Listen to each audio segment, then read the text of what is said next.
ইসরায়েলে ইরানের হামলার ভয়ে খাবি খাচ্ছে বন্ধু দেশ যুক্তরাষ্ট্র। এখন ইসরায়েলে ইরানের প্রতিশোধের হাত থেকে বাঁচাতে দ্বিতীয় দফায় তেল আবিবে terminal high altitude area defence থার্ডের ব্যাটারি পাঠিয়েছে যুক্তরাষ্ট্র। এই থার্ড নিয়ে আমেরিকার যেন অহংকারের শেষ নেই। পশ্চিমাদের দাবি থার্ড আটকে দিতে পারে যে কোনো মিসাইল, অথচ তারা ভুলে গিয়েছে মাত্র কয়েক মাস আগেই ইরানের মিসাইল ভেদ করেছিল থার্ডের প্রতিরক্ষা বলয়। আর ইরানের যে মিসাইল অপ্রতিরোধ্য গতিতে আছড়ে পড়েছিল ইসরায়েলের বুকে, সেটি ইরানের ফাত্তাহ হাইপারসনিক মিসাইল।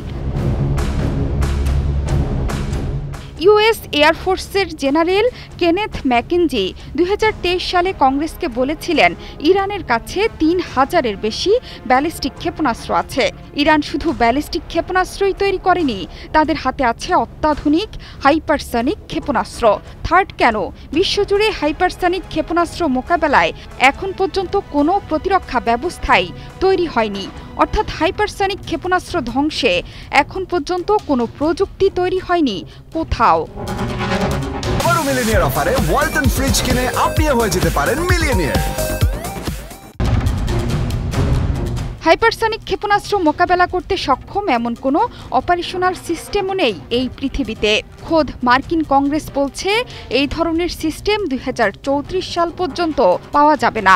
এমনকি থার্ডও ইরানের ক্ষেপণাস্ত্র মোকাবেলা করতে পারবে না বলে জানিয়েছিলেন ইরানের প্রতিরক্ষা ও নিরাপত্তা বিশেষজ্ঞ মোহাম্মদ তাহেরি। এর আগে ইসরায়েলি হামলায় তেহরান ফাত্তাহ সিরিজের ক্ষেপণাস্ত্র ব্যবহার করেছিল, যাকে হাইপারসনিক ক্ষেপণাস্ত্র হিসেবে বর্ণনা করেছে। এই ফাত্তাহ 1-এর গতি শব্দের গতির চেয়ে 5 গুণ বেশি, রেঞ্জ 1400 কিলোমিটার। অন্যদিকে এই মিসাইলের উন্নত সংস্করণ ফাত্তাহ 2-এর রেঞ্জ 1500 কিলোমিটার পর্যন্ত। বিশ্লেষকরা বলছেন প্রায় সব ব্যালিস্টিক ক্ষেপণাস্ত্র তাদের উড্ডয়ন পথের একটা সময়ে হাইপারসনিক গতিতে পৌঁছায়, বিশেষ করে যখন সেগুলো লক্ষ্যবস্তুর দিকে নামতে থাকে। উচ্চ গতি থাকার কারণে এগুলোকে গুলি করে ভূপাতিত করা কঠিন হয়ে যায়। তবে অন্যান্য বিশ্লেষকদের আশঙ্কা, ইরান সেবারের হামলায় নতুন ধরনের ক্ষেপণাস্ত্র ব্যবহার করেছিল, আর যেটি ছিল ফাত্তাহ সিরিজের ক্ষেপণাস্ত্র। থার্ড ছাড়াও ইসরায়েলের হাতে বর্তমানে বেশ কয়েকটি আকাশ প্রতিরক্ষা ব্যবস্থা রয়েছে। সেগুলো হলো ডেভিড স্লিং, অ্যারো 2, অ্যারো 3 ও আয়রন ডোম।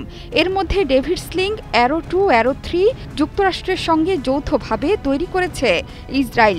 অ্যারো 3 এর কিছু বৈশিষ্ট্যের সঙ্গে থার্ডের মিল রয়েছে। 2019 সালেও একটি মহড়ার জন্য দেশটিতে এই আকাশ প্রতিরক্ষা ব্যবস্থা মোতায়েন করেছিল যুক্তরাষ্ট্র। এছাড়া 2017 সালে উত্তর কোরিয়ার হুমকির মুখে দক্ষিণ কোরিয়ায় থার্ডের একটি ব্যাটারি পাঠিয়েছিল যুক্তরাষ্ট্র। প্রশান্ত মহাসাগরের গুয়াম দ্বীপেও এই প্রতিরক্ষা ব্যবস্থা মোতায়েন করা আছে। জোহরা চৌধুরী সেতু, 71।